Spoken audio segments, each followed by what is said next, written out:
Hey guys, hello and welcome to another evening with the Hypnovision crew playing Dungeons and Dragons Rated Demons campaign Adventure League style. We've been running this for the last 8 weeks now. We are tonight on week 9, and we've been following these guys through the adventures in Hillsfar, where they have been running amok in the countryside, much to the chagrin of the Red Plumes. Down with the red plumes. So how is everybody tonight? How are you guys doing? Not too bad. West, y'all. So as always, joined by Brandon, Chris, Josh, and Jerica, the Hypnovision crew. Aren't you on the wrong coast there, Josh? Should it be east? Huh? East Should Coast? that be east? East Coast? East No, Coast. man. Left Coast is the best coast. He succeeded in his mind. I'm a legend.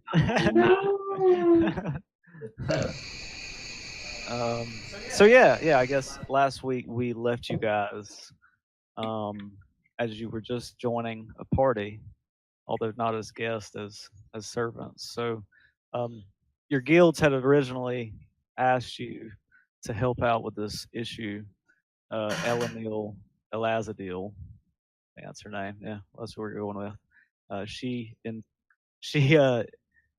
got you guys to meet up with the head of the Rogues Guild, and with the head of the Rogues Guild, were able to be infiltrated into the city of Hillsfar, underneath in the sewers. You guys fought some rats. You were successful. You found a dead body. You kind of got some clues as to some misgivings in the court. Yep. Someone's missing. Someone's, I guess, a doppelganger. One of these things is Spell. just like another. And so you guys subsequently got into the city, saw some stuff in the city. You found your way to a man who was able to get you a job inside of the party. Oh, don't forget, we all got ran over by a wagon too, didn't we? Oh, Yeah, all of us? Yeah. Pretty much all of you. Yeah, not by a wagon. It was 2 noblemen racing horses in the streets. Oh, yes. Yeah. So as you guys turned a Even better. corner, you guys Yeah. got trampled upon by horses. That is, I almost forgot about that part. and Grodak is exhausted also. Because he frenzied on the rats. Poor tired Grodak. So frenzied on some dude hiring him. so Torgrave Needlebaum was That guy. the seneschal of the court. He got you guys the jobs, and you signed some paperwork, signed your life away to the court, non-disclosure, medieval non-disclosure agreement, and found your way into. Well, I think as we left you guys, you were being whisked away to. I think you guys were being whisked away to work, along with several other staff members that were hired that day. Yes. And we're all literally like we're the dude playing a guy, pretending to be another guy. Yeah, so you all got disguise selves, spells that lasted for several hours, 10 hours, I think, to be exact. You guys are probably maybe about, I don't know, a third of the way through that or so. You guys have your jobs. Yeah. What is my and so job? all of you are humans. Well, so that's yet to be found out, right? That's kind of where we come back to you guys. Is you find yourself. Let's see. where is that? You find yourself with Torgrave, and he's walking you guys away toward the castle or toward the tower. As he walks you guys away, he's explaining that there's several different jobs that you guys could take on, and it'd be up to you to determine, which job you want. You can choose from whatever duties may seem suitable to your character type. So, server, kitchen laborer, porter, cleaning staff, and messenger. So he doesn't actually roughly assign you to these jobs. I'll be a messenger. I would definitely be a head server. What were the other choices? So here we go. Let me read this part. There's a buzz in the air. There is a buzz of excitement in the air as it is time for the party draws nearer. The decorations have been hung and the food prepared as the guests are making their way up the winding road to the tower of the First Lord. Torgrave Needlebaum gathers you all to give his final instructions. He's accompanied by 2 soldiers carrying a number of wrapped packages. Thank you all for your help in preparing this joyous occasion. As you know, this is a masquerade, so we've prepared costumes and masks for you to wear. It's only fitting that those that serve the First Lord and his illustrious guests not be dressed as beautifully as them. So the First Lord has thought it fitting that the servers at tonight's party be dressed as the rabble that no longer plague our city, thanks to his great laws. You may find appropriate costumes in these packages. You may, of course, trade amongst yourself if you prefer a specific lower race. And with that, Torgrave dons a fine porcelain mask and leaves the room. So, let me get this straight. This asshole. Whoa. We're going to have to wear masks of the other races. So they were like, hey, you guys can't go get in this party because everybody but me is some sort of something else other than human. And then we get there, they're like, hey guys, you guys are going to have to dress up like those pieces of shit you used to be. Yeah, that's pretty much 100% correct. The compound irony here is just unbelievable. This is great. All right, so the soldiers kind of, unceremoniously throw these onto a table in this little holding room that they've got you guys in that he's led you to. As you look them over, you see that the racial figures of each costume have been really exaggerated and almost to grotesquity. Elvins and half-elven ears are all long and looping and dropped over with tufts of hair coming out. Halflings have little tiny beady eyes and mouths turned up and little sneers, almost like cherubs. I'm totally going to be a halfling. There's some half-orc masks that appear to be kind of slavering monster, looking. I whisper to myself, that's a disgrace. Even what they done to my half-elf. And so the soldiers go out the same door, and it's the only door leaving out of the room. They go out the same door that Torgrave went out of, but you see them kind of post up beside the sides of the door. And and then the other members of the gaggle that you were walking with all kind of start taking the costumes up, putting the mask on. Oh yeah, I'm totally snagging a halfling costume. As I put it on, I'm like, oh my god, I think they've nailed it. Don't you? I'll play an elf, so I'll be an elf dressed as a human, dressed as an elf. I want to take some bits and pieces and form a very nice masquerade mask out of it. A what now? Take a what? I want to take bits and pieces of the costume and I want to create a really nice masquerade mask out of it. Ah, there we are. Okay. Sure. Give me a what's your roll on that? That sleight of hand roll, I guess. Yep. I don't think we have craft anymore. He is a master of disguise. Oh, Right. Yes. Yeah, I'm proficient. So would I add my proficiency bonus? Well, I'm already double proficient in. Nope, not in sleight.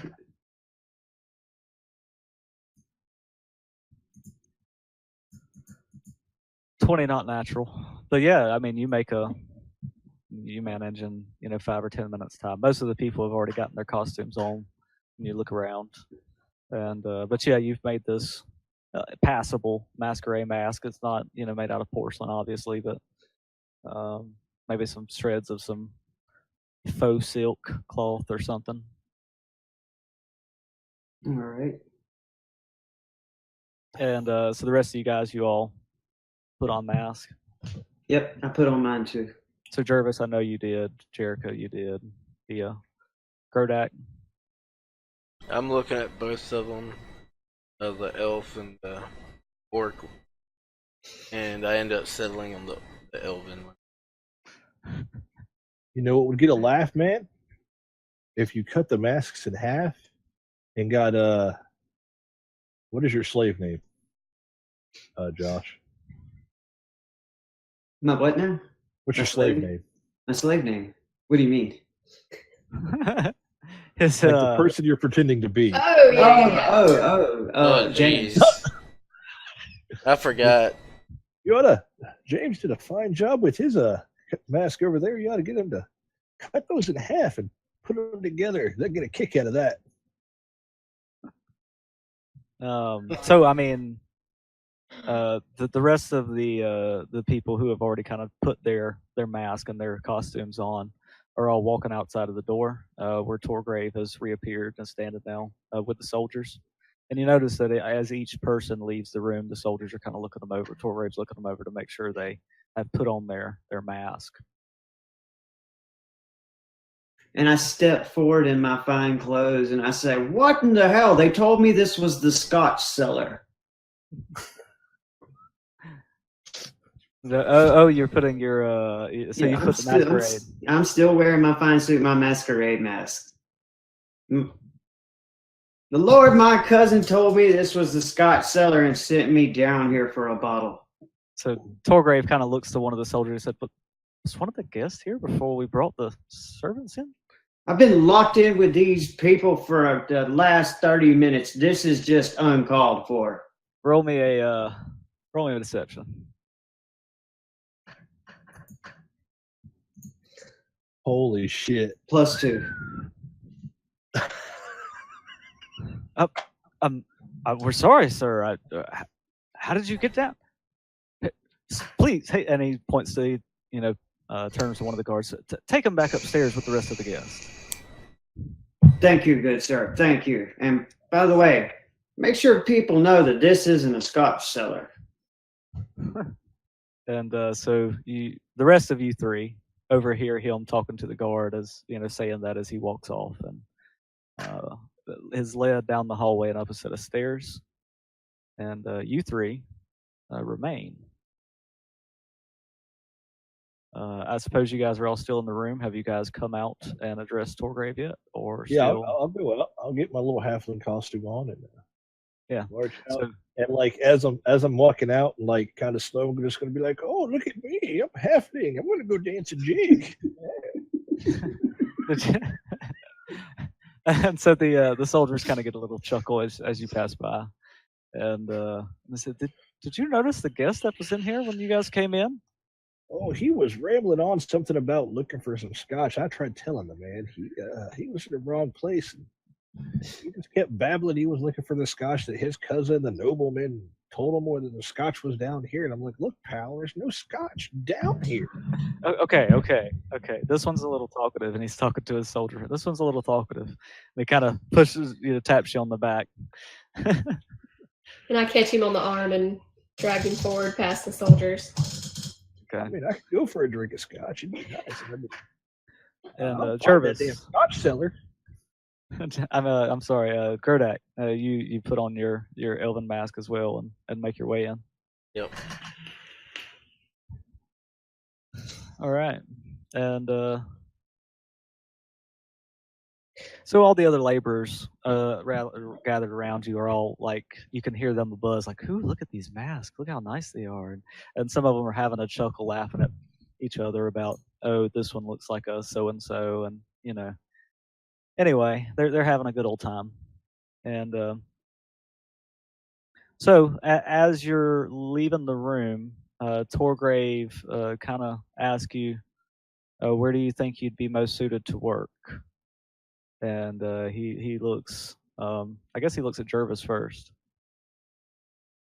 Well, I put in many years around these nobles, so I know how they can be, and if there's any way I can assist them personally, taking them to wherever they need to go in the castle, or escorting them here and there, or Yes. All right.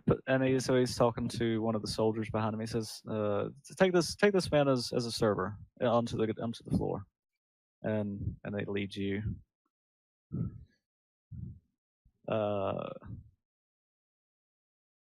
Looks at Jerica, Thea. Said, and you, ma'am. It's best if I stay near the old man. He needs a little looking after, so I'll be a server too. And they look at Grodak. I was used to being my lord's confidant.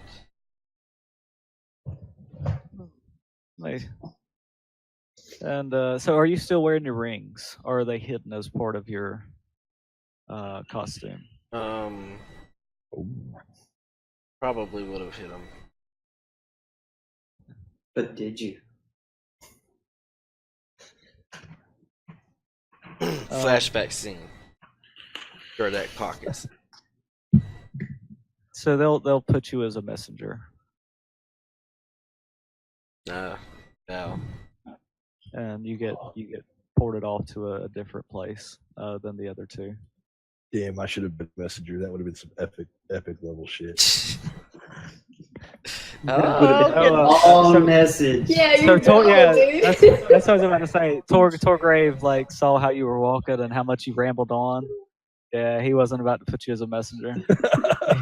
He wants you snoozing with the guest. Go annoy them. You're not gonna go annoy the royalty and get his ass in trouble. Just to give you a little insight into Torgrave's mind.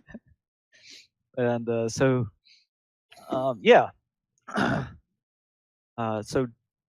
Frank, you actually see this a little earlier, and the other two, Jervis and Thea, who've been selected as servers, you all come upon this scene. Brandon, you've been Grodak, you've been taken to another place.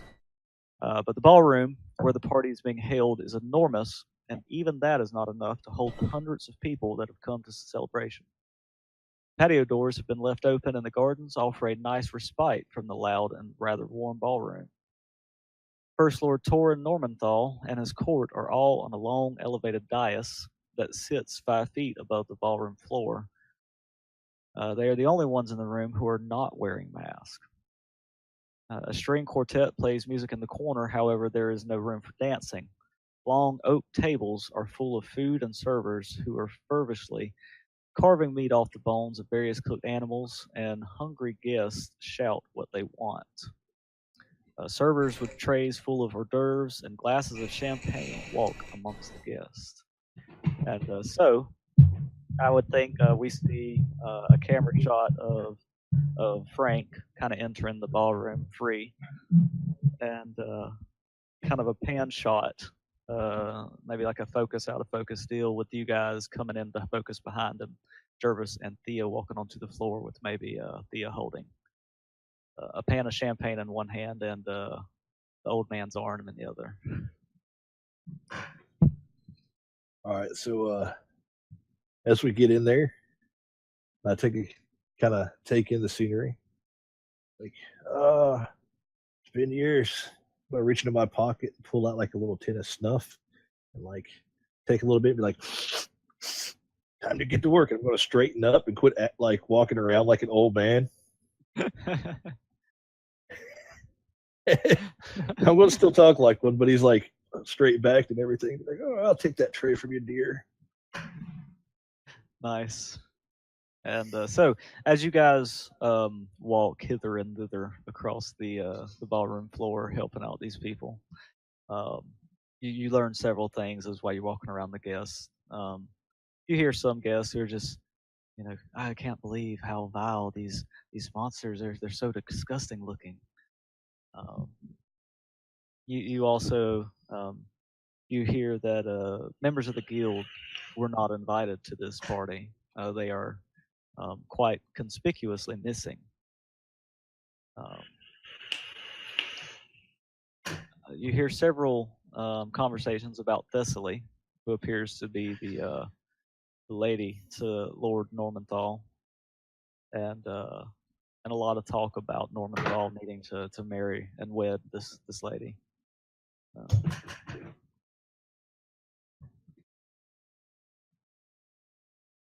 All right, so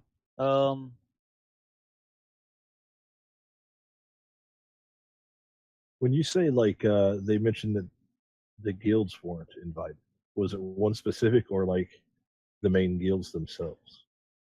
no, as you listen in to conversations throughout, you hear that none of the guild leaders that would normally be invited to a function like this were not invited. It was mainly merchants and that sort of thing in towns. Almost as if Normanthal was showing favoritism, amongst certain groups. Gotcha. Both of you guys give me just investigation rolls, just general investigation rolls, because as you guys walk around the ballroom floor.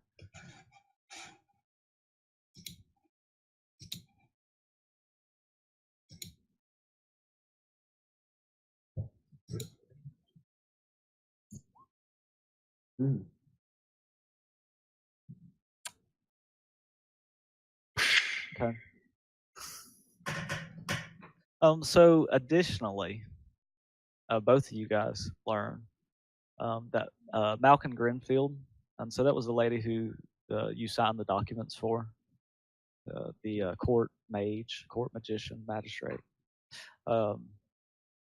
You learn that she kind of outwardly had feelings for Lord Torin before this Thessaly lady showed up, and that she may be jealous. You also you hear some of the noblemen wondering why Torin is so close to the new man at court, or I'm sorry, to why Torin is so newly interested in Davin, who he had not previously been that interested in, which is another member of his court.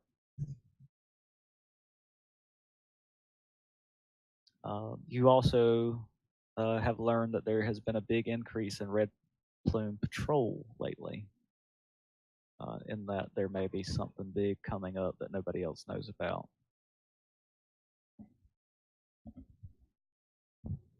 So, Cecily, that's the chick that I was hitting on when we signed the papers off, right? No, that was the other. That was Malcolm. Malcolm Grenfield. Yeah, you guys haven't met the Thessaly yet. She is sitting directly next to Lord Torin at the court, and Thessaly is MIA, right? Oh no. Thessaly is at the court. That's who I'm sorry. That's who I was talking about. Thessaly is sitting next to Lord Torin at the court right now, with her brother Devon. Oh, Evan's her brother. Yeah, and so as you see them, you see both very alarmingly similar to one another. One a man, the other a woman, both handsome, with strong, sharp features and striking violet eyes. The woman is wearing clothes and colors that match that worn by the First Lord, and her hand is twinned with his lovingly. So you guys all see this as you look around at the dais and the people at it. The other members of his court are up there as well, but So the it's lady like you were hitting on is further down the table. It's like a pre-celebration for the engagement party. Yeah, yeah.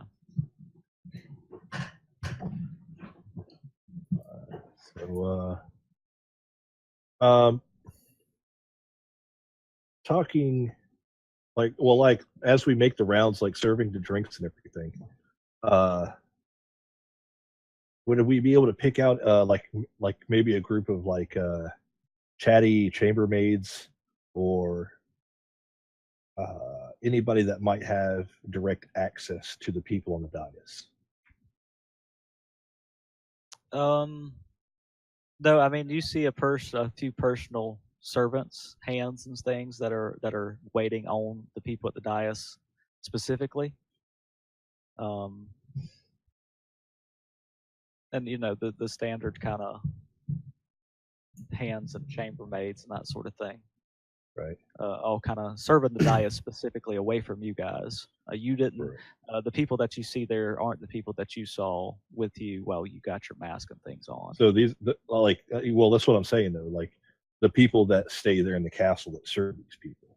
Like as we make our rounds, are there any of the people that might actually be workers, or maybe a little bit above them attending the party, like standing around gossiping? That's what I'm looking for. Yeah, certainly. I mean, you know, you don't see people's faces. Obviously, everybody's wearing a mask of some sort. But I'm like keeping my ears peeled for like people like, oh my God, did you hear what happened? You know, yeah. Right. But you definitely see that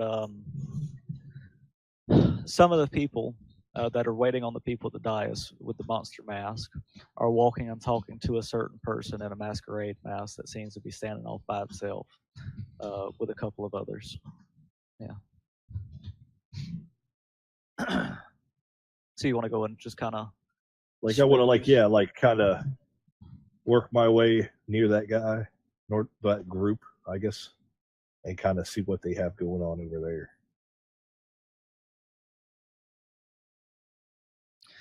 So yeah, you walk over and I guess you have your tray of champagne now, and suppose you offer. Champagne, Yeah. As you walk close, they seem not to notice you, but they do grab a champagne from the tray as you walk by, and you hear them talking over that Torin and some of his closest advisors are planning on traveling out of the city for the first time in quite some time.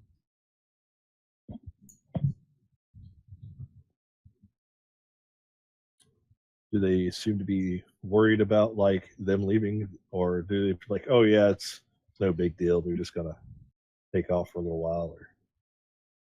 Or Yeah, like, it's like it's more gossip. Well, so give me an insight. Give me an insight roll.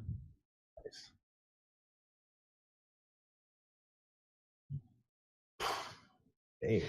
Yeah, so I mean, they talk a little bit about specifics and try to, but from what you can gather, it's mostly bullshit.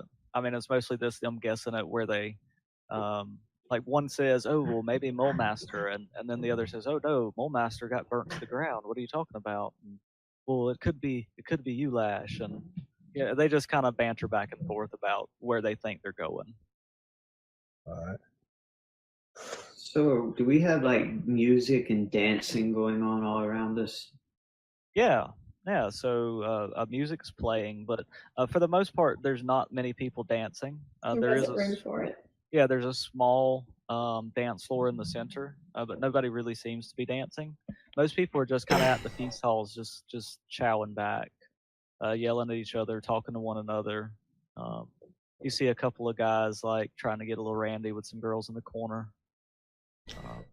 Much the same that you saw in the streets is the same here. That same kind of almost savagery. Like, you know, you wouldn't expect this kind of scene at court. So like it's like people in there acting just like borderline belligerent. Okay, so yeah, basically like they're drunk and belligerent, like just grabbing food and drink and. Well, yeah. in order to make sure I look like I fit in and to fill my hobbit needs, I tell a server to bring me a piece of salty pork and when she approaches, I take the salty pork and I take my greasy hand and I smack her on the ass as she walks away. And so she shouts, giggles a little bit, and walks off. So as you look around, you notice there are a couple of places that you could go. There's some hallways that lead out to the back. There are some gardens that are overlooked by a small patio, but you can't really get down from the patio. It's a pretty far fall up on kind of a balcony. Okay, there is a balcony area. Oh yeah, and it just overlooks a small garden. Any people up there? No, not right now. No, just there's a hallway. You see some what must be the kitchens because there's servers that keep walking in and out of the kitchens. Okay. I pick out the server that I just smacked who giggled, and I call her back over to me. And when she comes over, I say, "Look, I know I smacked you on the bottom, but really, I'm not that bad a guy." Let's see where I'm going with this. Okay. So, Can I get you something else? yeah. Shit. Why don't you give me a little kiss on the cheek over here? She said, "Well, I don't get paid quite enough for all that. Thank you though." She turns around and I smack her on the ass again. And she walks away. Sorry about that, guys. That was a brain fart. And yeah, so I guess as we see that conversation, we fade out, we pan, and we see Grodak, and Grodak's been led to the kitchens, and the kitchens are very busy, very hot. Most of the workers have all kind of stripped down to their undershirts, and the men are bare chested. You hear much the same kind of gossip that these guys heard in the kitchens about Normanthal and Thistly, about all the other pieces of information basically that they got. You are asked to go run to the front of house and just so basically you're just asked to kind of deliver messages between the front of the house and the kitchens as to what they need. So the guy in the kitchen says, oh, okay, well, we have 10 trays of pork ready, and he sends you to the front, and then the guy in the front says, well, I need 5 trays of chicken, and back and forth basically. And so you're basically just going back and forth between the kitchens and the ballroom. All right, so what are you guys doing? I mean, you guys just basically working your jobs and staying on channel. Do any of you want to try to explore some of the other parts, get away from the party? I do. I want to walk around. Are there some other people that are messengers? No. There's only a few, and I mean they're not really being sent anywhere outside of the castle. They're really just being sent kind of around the ballroom, back and forth between the people who need the food and the people who make the food. I was going to see if I could supervise the messengers, having to actually labor. I mean, yeah. So I'll say this. Every time you approach somebody, they basically just shout some stuff at you and ask you to go tell the other person. So if you want to greet that with another, with like being like, oh, well, I'm going to supervise you guys. Is that how I'm going to imagine it? No, I'll give them a spiel about how we can do this more efficient, and I guess see if they can they buy my lies or my pitch. Give me a persuasion. So we hear Brandon. Well, Honestly, we can do this so much better. It's being so inefficient. If I just stand here and tell everybody else what to do. Okay, let's see it. Not bad with disadvantage. I don't know if they bought it though. So I guess you're saying this to the cook. That's what I'm imagining. You said that you've gone back to the cook after being led back and forth a couple of times, and you give him the spiel, and he just looks at you and he says, "The hell are you telling me to do in my kitchen? You go tell the front of house staff what's been told, or I'll get the red plumes on you quick." And he kind of chases you out with a I don't know. Let's say he's got a ladle, wooden ladle. Cook with a ladle.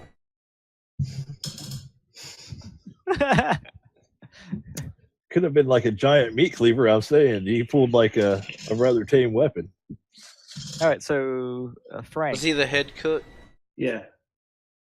So you have stepped out to the hallway. Yeah. After we Write down his see name. Yeah, Yep. it is. after we see Grodak being chased down by the cook. We see you stepping out into the hallway, and maybe just to have a drink or something. And give me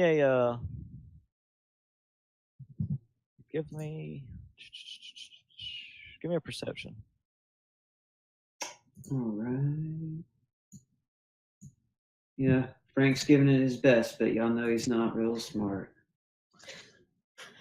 He's not the most perceptive cat. Okay. So, out the corner of your eye, you see briefly a beautiful woman dressed in the colors matching the First Lord's, moving quickly down the hallway and sneakily from the look of it. I follow her stealthily. So give me a stealth check. So as you follow, she's moving quick down the hallways, back and forth. 15. 15? Yeah. Okay. And so she goes down probably 4 or 5 hallways, left here, right there, back and forth, until eventually you see her stop, look around. She looks behind her for a moment, but you deftly duck behind, say, a little alcove in the wall. And you notice her pull out what seems to be a highly polished stone from inside of her. Could have got weird there for a second. A highly polished stone from out of her tunic. And you see her, what seems to be speak into it. "We are nearly done. This man will bring terror onto the non-humans once I am killed. His true nature will be revealed and he will be yours." With that, she crushes the stone in her hand with surprising ease and rushes down another hallway back toward the party.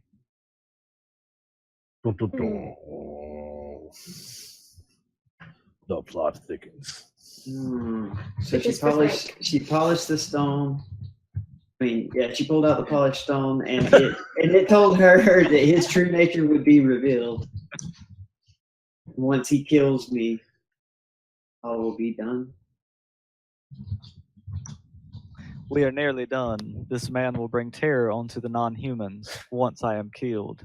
His true nature will be revealed and he will be yours." Yeah, so she rushes off.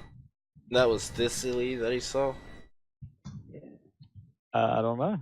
He saw a woman in the same garb colored as the lords. So you find your way back slowly to the party, I assume. You walk around the hallways a little bit more and you don't see really anything else of interest. Make your way back to the party. The rest of you guys are all kind of still smoozing around. After an hour or so, you hear trumpet sound, and the roar of the crowd settles as First Lord Tor Normanthal stands, removes his mask, and moves forward to address his guests. So that's kind of a mistake. Said he didn't have a mask on earlier. Anyway, moves forward and to address his guests. Removing their masks beside him are Eros the Just, Torgrave Needlebaum, Malkin Grenfield, and two people that look alarmingly similar to one another. One is a man and the other a woman. Both are handsome with strong, sharp features and striking, violent eyes. The woman is wearing clothes and colors that match those worn by the First Lord, and her hand is lovingly intertwined with his arm. So, in any of my journeys, have I ever come across a humanoid type with violet eyes? Would I know what kind of person or descent she was from her eyes? No, not particularly. As a matter of fact, it strikes you as a little strange. Well, I'm Okay, so going to I'm- look up to her and look her deep into the orbs that are in her face, and I'm going to say with profundity, bitch. No, you don't. But you said that, right? Yeah, I said it. Yeah, I said it. That's a Key and Peele skit. Sorry.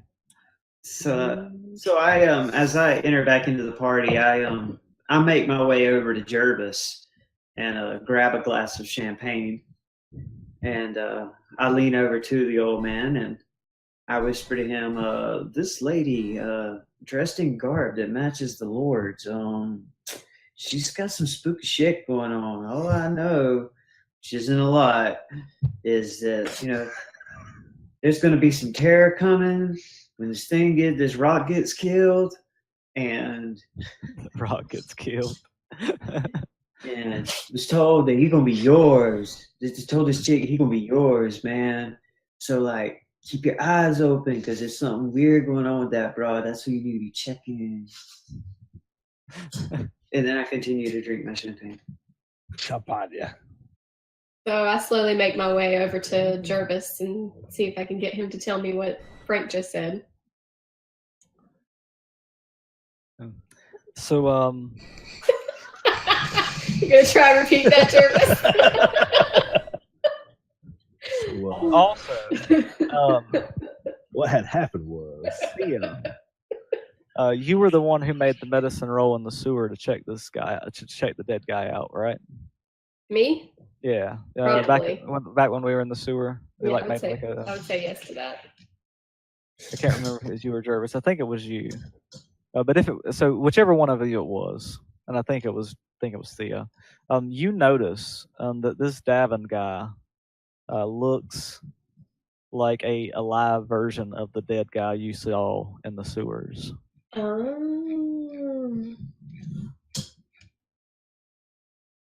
Yeah. Okay. And so about the time you notice that, and about the time, so we see Grodak come back from the kitchen yet again. You can tell. I mean, he's got his mask on, but you can tell there's like sweat beating up. I'm kind of steaming. I'm a little pissed. he's got the vapors again. That's right. And then we see Jervis and Frank having this conversation on the dance floor, and then the camera kind of pans out. And you see the dais again, and the First Lord stands up and he says, "Thank you everyone for joining me in celebrating Midsummer. Your support throughout the year has made Hillsfar into the great city it once was. Cheers. Free from the vermin that were allowed to live among us. Our city grows its trading power by the day. Hail to the prosperous Hillsfar." And the rest of the room kind of all raises their glasses. Hail Hillsfar! Alright, so, without warning, one of the guests tears off their mask, revealing a slender male elf. With astonishing speed, the elf draws a dagger from within its sleeve and whips it toward the First Lord. There's a fury of activity, and a heartbeat later, the First Lord is on his knees cradling the steel body of Thessaly. The hilt of the pearl-handled hammer, the hilt of the pearl-handled dagger protruding from her chest. It's like, holy cow, this guy just plunged a hammer into this chick's chest? That's hardcore. It's like Like, Thor and shit. Claw hammer? That's just So some Malkin, psychopath shit. her eyes firmly set on the First Lord, quickly presses her way through the crowd and leaps upon Normanthal's back. She shouts a single frantic word, and both she and the First Lord disappear from sight. Then Oh, the shit. screaming begins. Okay. Screaming. So I'll order another scotch. The room erupts in chaos. Red flames rush the First Lord. The guests rush toward the door. The laborers rush toward the tables and begin pocketing the silver. However, somewhere in the den, you notice that both Davin and Thessaly have gone missing. Davin and Thistly. it's an inside job. I knew it. Yep. Got a question. Okay. Can I run up there to where like Thessaly is? Like, how dead is she? Like, can I She's be gone. Like you see Oh, where her dead body was at, but yeah, She's she's gone. gone. And so you look over a moment later, and the elf that had attacked her starts being stabbed by like red plumes. They've already made their way over there, like with spears. And so you see him kind of get stabbed a few times, and now he's laid out on the ground. is it like is he like verge of dying? I Or mean, is he within a dead? few, yeah, I was about to say within a few seconds, yeah, he's dead. Like ran through several times. Okay, so I'm gonna try to play this off. I'm gonna run up. I'm gonna be like, "Oh, they could have questioned this man," and just like start like I'm gonna like do the whole like tablecloth and like rip it to shreds and start like acting like I'm like stuffing it in the wounds and shit, and go ahead and do my whole like spare the dying on this guy. Secretly. Oh wow! On the okay, on the guy that's currently being stabbed. Well, I mean, he's on the ground, right? Like they already think he's dead. Yeah, so they stabbed him, right? Right. Sure. So I throw a spare the dying on that guy. That way we can question him later. Yeah, the guards don't notice you. Bring him back to life. Awesome. You're like, you fools, you're going up. You need to chase down those people that disappeared. Where have they gone? They could be part of this. So he's still the guy's still dead. Still, not dead. Unconscious. Still unconscious. Yeah, laying on the floor, but he's breathing again. Right on. Okay, and so as the crowd disperses from out of the ballroom, they all start making their way out. You notice the assassin barely breathing on the floor. A pair of red plume guards still kind of on alert, looking around the floor. And you hear the First Lord's disembodied voice over the cacophony of everybody leaving. Lieutenant, find my beloved. He took her. He took her.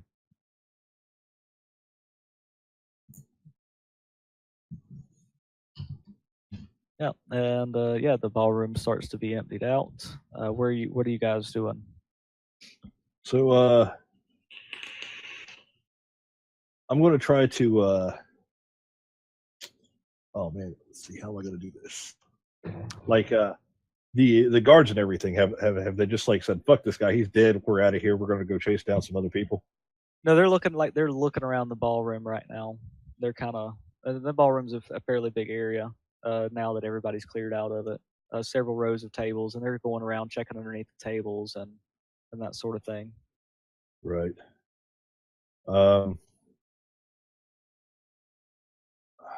Is there a way, like, can I go ahead and just take a tablecloth and throw it over this guy and be like, the guests don't need to be seeing this kind of carnage, and like, Give it a shot, yeah.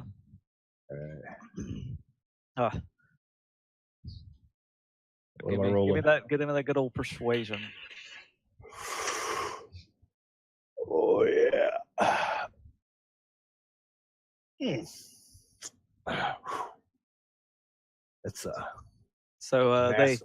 they look at you and they say, we'll take this man off to the pen very shortly. Get out of here, old man. Party's over. You'll get your pay.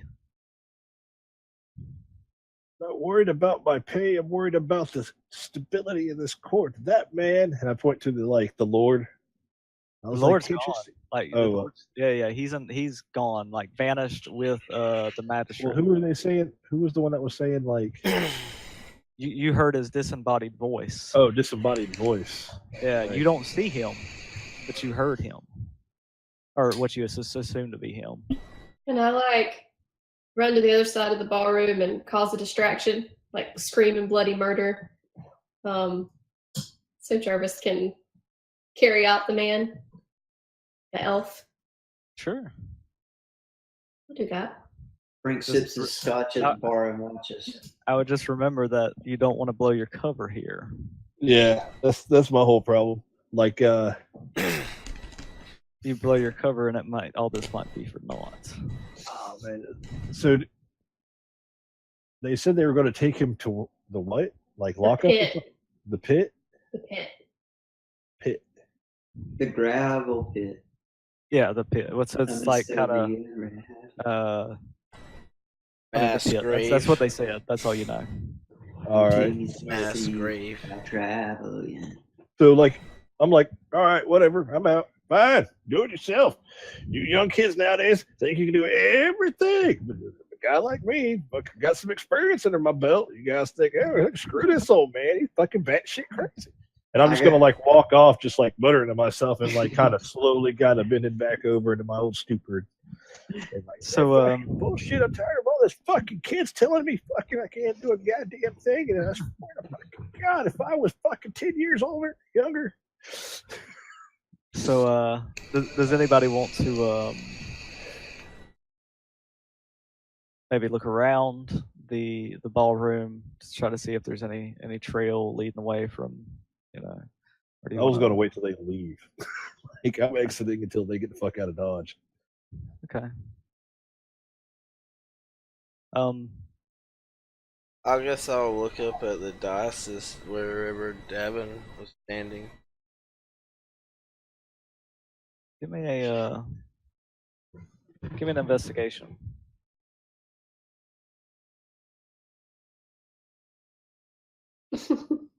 It's a crit fail. Whoa. You see nothing.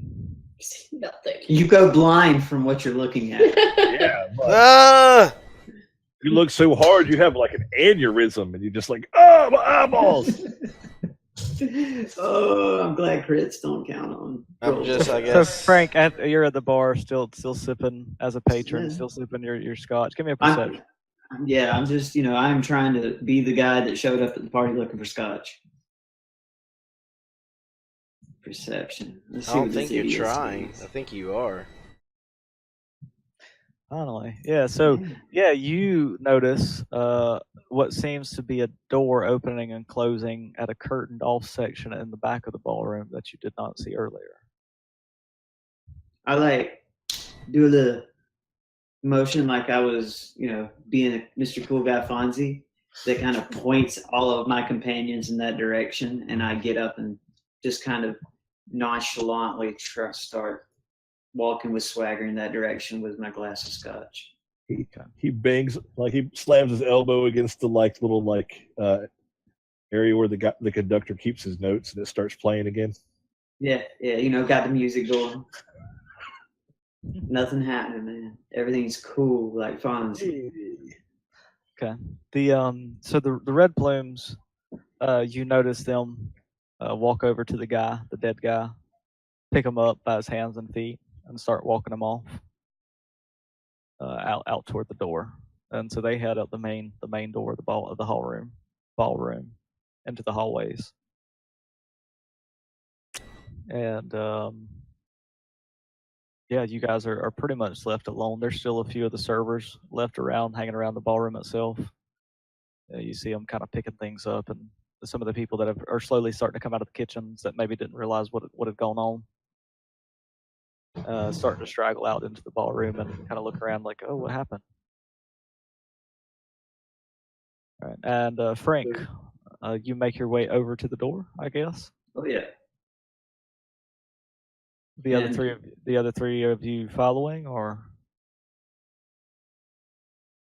Actually, I want to, like, after like all the red plumes are gone and everybody's cleared out of the dais and everything, can we go up there and look around the dais and notice if there's anything like odd, like with that's possibly been left behind, or yeah, you can give me anything? give me another investigation roll. You can make it this time, Jervis.